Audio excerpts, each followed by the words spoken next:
Hello, everyone. This is the last reading of Genesis, chapters 46 through 50. Jacob brings his whole family to Egypt. When Israel set out on his journey with all that he had and came to Beersheba, he offered sacrifices to the God of his father Isaac. God spoke to Israel in visions of the night and said, "Jacob, Jacob." And he said, "Here I am." Then he said, "I am God, the God of your father. Do not be afraid to go down to Egypt, for I will make of you a great nation there. I myself will go down with you to Egypt, and I will also bring you up again. And Joseph's own hand shall close your eyes." Then Jacob set out from Beersheba, and the sons of Israel carried their father Jacob, their little ones and their wives, in the wagons that Pharaoh had sent to carry him.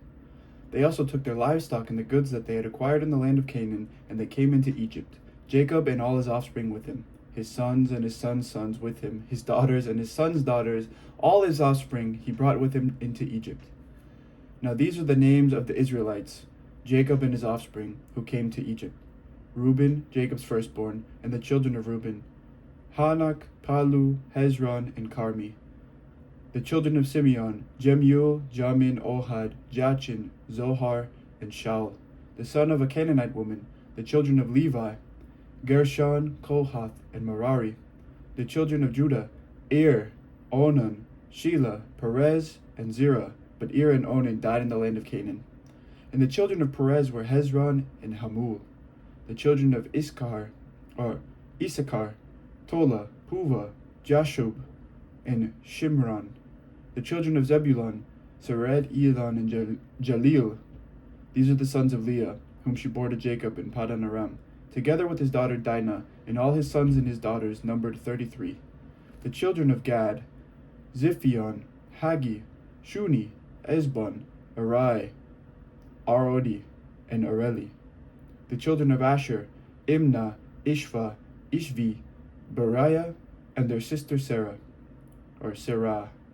The children of Beriah: Heber and Malkiel. These are the children of Zilpah, whom Laban gave to his daughter Leah, and these she bore to Jacob, 16 persons. The children of Jacob's wife Rachel: Joseph and Benjamin.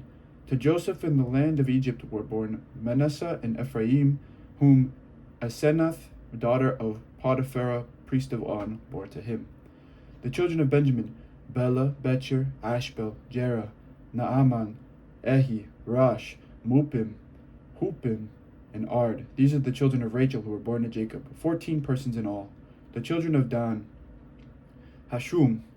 The children of Naphtali: Jazil, Guni, Jezer, and Shilem. These are the children of Bilhah, whom Laban gave to his daughter Rachel, and these she bore to Jacob, 7 persons in all. All the persons belonging to Jacob who came into Egypt, who were his own offspring, not including the wives of his sons, were 66 persons in all. The children of Joseph, who were born to him in Egypt, were 2. All the persons of the house of Jacob who came into Egypt were 70. There's that number, 70. It's everywhere, huh? Jacob settles in Goshen. Israel sent Judah ahead to Joseph to lead the way before him into Goshen. When they came to the land of Goshen, Joseph made ready his chariot and went up to meet his father Israel in Goshen. He presented himself to him, fell on his neck, and wept on his neck a good while. Israel said to Joseph, "I can die now, having seen for myself that you are still alive." Joseph said to his brothers and to his father's household, "I will go up and tell Pharaoh, and will say to him, 'My brothers and my father's household, who are in the land of Canaan, have come to me. The men are shepherds, for they have been keepers of livestock, and they have brought their flocks and their herds and all that they have.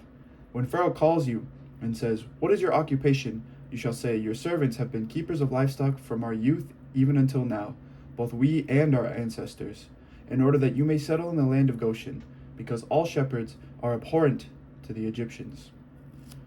So Joseph went and told Pharaoh, "My father and my brothers, with their flocks and herds and all that they possess, have come now from the land of Canaan. They are now in the land of Goshen." From among his brothers he took 5 men and presented them to Pharaoh. Pharaoh said to his brothers, "What is your occupation?" And they said to Pharaoh, "Your servants are shepherds, as our ancestors were." They said to Pharaoh, "We have come to reside as aliens in the land, for there is no pasture for your servants' flocks because of the famine that is severe in the land of Canaan. Now, we ask you, let your servants settle in the land of Goshen." Then Pharaoh said to Joseph, "Your father and your brothers have come to you. The land of Egypt is before you. Settle your father and your brothers in the best part of the land. Let them live in the land of Goshen. And if you know that there are capable men among them, put them in charge of my livestock." Then Joseph brought in his father Jacob and presented him before Pharaoh, and Jacob blessed Pharaoh. Pharaoh said to Jacob, "How many are the years of your life?" Jacob said to Pharaoh, "The years of my earthly sojourn are 130. Few and hard have been the years of my life. They do not compare with the years of life that my ancestors during their long sojourn." Then Jacob blessed Pharaoh and went out from the presence of Pharaoh. Joseph settled his father and his brothers and granted them a holding in the land of Egypt, in the best part of the land, in the land of Ramses, as Pharaoh had instructed. And Joseph provided his father, his brothers, and all his father's household with food according to the number of their dependents. Now there was no food in all the land, for the famine was very severe. The land of Egypt and the land of Canaan languished because of the famine. Joseph collected all the money to be found in the land of Egypt and in the land of Canaan in exchange for the grain that they bought. And Joseph brought that money into Pharaoh's house. When the money from the land of Egypt and from the land of Canaan was spent, all the Egyptians came to Joseph and said, "Give us food! Why should we die before your eyes? For our money is gone." And Joseph answered, "Give me your livestock, and I will give you food in exchange for your livestock, if your money is gone." So they brought their livestock in exchange for the horses, the flocks, the herds, and the donkeys. That year he supplied them with food in exchange for all their livestock. When that year was ended, they came to him the following year and said to him, "We cannot hide from my lord that our money is all spent, and the herds of cattle are my lord's. There is nothing left in the sight of my lord but our bodies and our lands. Shall we die before your eyes, both we and our land? Buy us and our land in exchange for food. We with our land will become slaves to Pharaoh. Just give us seed so that we may live and not die, and that land may not become desolate." So Joseph bought all the land of Egypt for Pharaoh. All the Egyptians sold their fields because the famine was severe upon them, and the land became Pharaoh's. As for the people, he made slaves of them from one end of Egypt to the other. Only the land of the priests he did not buy, for the priests had a fixed allowance from Pharaoh, and lived on the allowance that Pharaoh gave them. Therefore they did not sell their land. Then Joseph said to the people, "Now I have this day bought you and your land for Pharaoh. Here is seed for you, sow the land. And at the harvest you shall give 1/5 to Pharaoh, and 4/5 shall be your own, as seed for the field, and as food for yourselves and your households, and as food for your little ones." They said, "You have saved our lives. May it please my lord. We will be slaves to Pharaoh." So Joseph made it a statute concerning the land of Egypt, and it stands to this day that Pharaoh should have the 1/5. The land of the priests alone did not become Pharaoh's. Thus Israel settled in the land of Egypt, in the region of Goshen, and they gained possessions in it, and were fruitful and multiplied exceedingly. Jacob lived in the land of Egypt for 17 years. So the days of Jacob, the years of his life, were 147 years. When the time of Israel's death drew near, he called his son Joseph and said to him, "If I have found favor with you, put your hand under my thigh and promise to deal loyally and truly with me. Do not bury me in Egypt. When I lie down with my ancestors, carry me out of Egypt and bury me in their burial place." He said, "I will do as you have said." And he said, "Swear to me." And he swore to him. Then Israel bowed himself on the head of his bed. Jacob blesses Joseph's sons. After this, Joseph was told, "Your father is ill." So he took with him his 2 sons, Manasseh and Ephraim.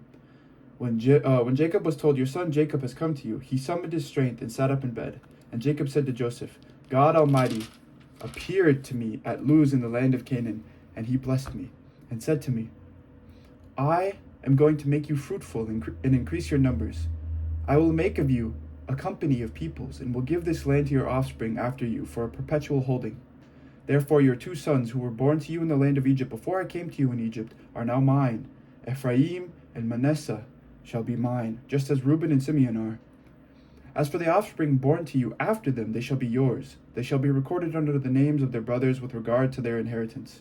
For when I came from Paddan, Rachel, alas, died in the land of Canaan on the way, while there was still some distance to go to Ephrath. And I buried her there on the way to Ephrath, that is, Bethlehem." When Israel saw Joseph's sons, he said, "Who are these?" Joseph said to his father, "These are my sons, whom God has given me here." And he said, "Bring them to me, please, that I may bless them." Now the eyes of Israel were dim with age, and he could not see well. So Joseph brought them near him, and he kissed them and embraced them.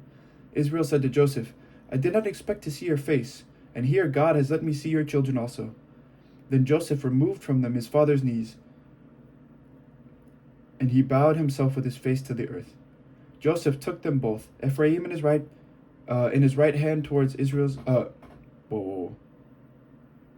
Joseph took them both, Ephraim in his right hand towards Israel's left, and Manasseh in his left hand towards Israel's right, and brought them near him. But Israel stretched out his right hand and laid it on the hand of Ephraim, who was the younger, and his left hand on the hand of Manasseh, crossing his hands, for Manasseh was the firstborn.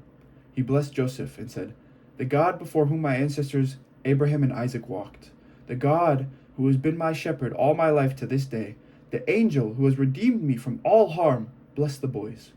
And in them let my name be perpetuated, and the name of my ancestors Abraham and Isaac, and let them grow into a multitude on the earth." When Joseph saw that his father laid his right hand on the head of Ephraim, it displeased him. So he took his father's hand to remove it from Ephraim's head to Manasseh's head. Joseph said to his father, "Not so, my father. Since this one is the firstborn, put your right hand on his head." But his father refused and said, "I know, my son, I know. He shall become a people, and he shall be great. Nevertheless, his younger brother shall be greater than he, and his offspring shall become a multitude of nations." So he blessed them that day, saying, "By you Israel will invoke blessings, saying, God make you like Ephraim and like Manasseh." So he put Ephraim ahead of Manasseh. Then Israel said to Joseph, "I am about to die, but God will be with you, and will bring you again to the land of your ancestors. I now give you one portion more than to your brothers, the portion that I took from the hand of the Amorites with my sword and with my bow." Jacob's last words to his sons.